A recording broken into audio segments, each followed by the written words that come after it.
মহাগ্রন্থ আল কোরআনের উপরে বেয়াদবি করেছে, আর তুমি দেখে দেখে তুমি আঙ্গুল চুষেছো, তুমি আর প্রতিবাদ করো নাই। কেন করো নাই? তুমি এটার জবাব দিবা তার জান্নাতে যাই। তুমি তো জবানের প্রতিবাদ করতে পারতা, ঠিক কিনা জোরে বলে?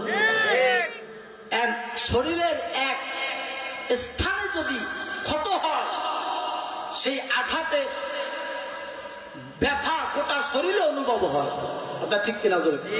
ঠিক একজন মুসলমান যদি আঘাত পায়, একজন মুসলমান যদি ব্যথিত হয়, আর একজন মুসলমান যদি সেই ব্যথায় ব্যথিত না হয়, সে খাঁটি ইমানদার হতে পারে না, খাঁটি ইমানদার হতে পারে না।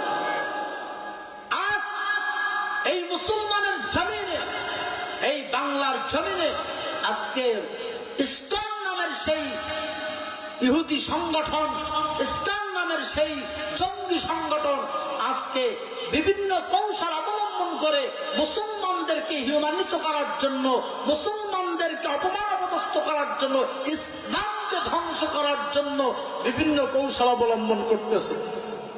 আর কিছু কিছু মানুষ খুব আনন্দে জীবন যাপন করতেছে, কর্মপাত করতেছে, কর্ণপাত করতেছে না। ঠিক যাদের কলবের মধ্যে ইমানের জজবা রয়েছে, যাদের কলবের মধ্যে ইমানের পাওয়ার রয়েছে, আল্লাহর মহাব্বত রয়েছে, কোরআনের প্রতি মহাব্বত রয়েছে, রাসূলের প্রতি মহাব্বত রয়েছে, তারা কখনো ঘরে বসে থাকে নাই।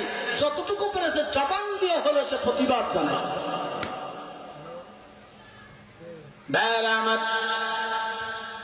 হযরত ওমর রাদিয়াল্লাহু তাআলা আনহু এমন একজন সাহাবী, ধারালো অস্ত্র নিয়ে তরবারি নিয়ে রওনা করেছে মুহাম্মাদের ঘটনার জন্য। রওনা করেছে,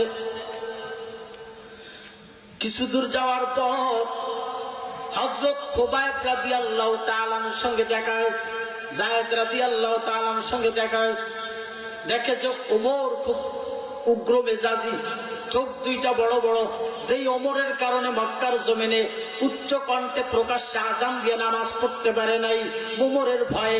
আর এই ওমর তরবারি নিয়ে রাসূলের গর্দান আনার জন্য রওনা করেছে। আল্লাহর নবী দুইজনের হেদায়েতের জন্য দোয়া করেছে, এক হলো ওমর আর এক হলো আবু জাহেল, হেদায়েতের জন্য দোয়া করেছে। আল্লাহ তাআলা কখনো নবীদের দোয়াকে ফেরত দেন না। এভাবে তরবারি নিয়ে যখন রওনা করেছে, হযরত যায়েদ বলে, ভাই ওমর কই যাও? বলে, যাই মুহাম্মাদের গর্দান আনার জন্য।